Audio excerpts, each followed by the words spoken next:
ஒரு வீட்ல ஒரு அம்மா, அவங்களுக்கு 2 பொண்ணுங்க. அம்மாவுக்கு மாடலா ஆகணும்னு நிறைவேறாத ஆசை. அதனால பொண்ணுங்கள மாடலாக்கி பார்க்கணும்னு நினைச்சாங்க. சின்ன பொண்ணு அம்மா பேச்சை கேட்டு நடந்தா. அதனால அம்மா அவள ரொம்ப செல்லமா பார்த்தாங்க. ஆனா பெரிய பொண்ணு கொஞ்சம் பப்ளியா, அவளுக்கு பிடிச்ச மாதிரி இருப்பா. அதனால அம்மா எப்பவும் அவளை திட்டுவாங்க. ஆனா பெரிய பொண்ணோட பலம் அப்பாதான். அப்பா எப்பவுமே நீ எப்படி இருக்கணும்னு நினைக்கிறியோ அதுதான் அழகுன்னு சொல்லி அவளுக்கு மிகப்பெரிய உற்சாகத்தையும் பாசத்தையும் கொடுப்பாரு. திடீர்னு அவளை ரொம்ப நேசித்த அப்பா இறந்து போனாரு. அப்பாவோட இழப்பு அவளை ரொம்பவே பாதிச்சது. காலம் கடந்து ஓடியது. பெரியவளான பின்பும் அம்மா மற்றும் மற்றவர்களின் பாரபட்சமான பேச்சுகளால் தான் இன்னும் குண்டாக இருக்கிறோமே என்ற மனக்குறை அவ்வப்போது அவளுக்குள் வந்து போகும். அவள் வேலை பார்த்த அழகு சாதன பொருட்கள் கம்பெனில அவளோட திறமைக்கு குறைவே இல்லை. ஆனா அவளோட உடல் தோற்றத்தை காரணம் காட்டி அலுவலகத்துல நிறைய கேலி கிண்டல்கள் செஞ்சாங்க.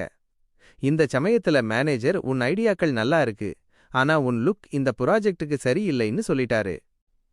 அப்பா இல்லாத வெறுமையில இருந்தவளுக்கு இந்த அவமானம் பெரிய சவாலா மாறிச்சு. கோபத்துல, 1 மாசம் டைம் கொடுங்க, என்னோட லுக்க மாத்திட்டு வர்றேன்னு சவால் விட்டா.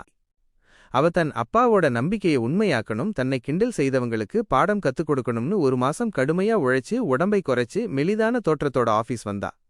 அவளை பார்த்தவங்க எல்லாரும் ஆச்சரியத்துல உறைஞ்சு போனாங்க.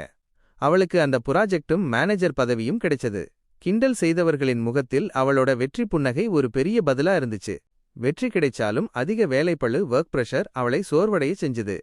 டென்ஷன்ல தன்னை நிபந்தனையின்றி நேசித்த காதலன் கூட சண்டை போட்டுட்டா. வீட்டுக்கு வந்து ரொம்ப உடைந்து அழுதா. அப்ப அம்மாவும் தங்கையும் வந்து தேத்த அவள் தன் மனசுல இருந்த வேதனையை கொட்டி தீர்த்தா. சின்ன வயசுல இருந்து நீங்க 2 பேரும் பாரபட்சமா நடந்துகிட்டது, மத்தவங்க என்னை பார்த்து கிண்டல் செஞ்சது, எல்லாரும் விரும்புற மாதிரி என்ன மாத்திக்கிட்டு இப்போ நிம்மதியே இல்லாம இருக்கேன். இதுக்கு காரணம் என் மேல நீங்க காட்டாத அன்பும் அக்கறையும் தான்னு அழுது புலம்பினா. அம்மாவும் தங்கையும் அவங்க செஞ்ச தவறை உணர்ந்து மனம் வருந்தி அவளை சமாதானப்படுத்தினாங்க. இறுதியில பெரிய பொண்ணு ஒரு தெளிவான முடிவெடுத்தா. அவ காதலன் கிட்ட மன்னிப்பு கேட்டா, சண்டையை சரி செஞ்சா. அவளுக்கு தைரியம் கொடுத்த தோழிக்கு நன்றி சொன்னா. முக்கியமா தன் அப்பாவின் வார்த்தைகளை நினைவு கூர்ந்தா. நீ எப்படி இருக்கிறாயோ அப்படியே இரு. அவள் சுயமரியாதையோட ஆரம்பிச்சா.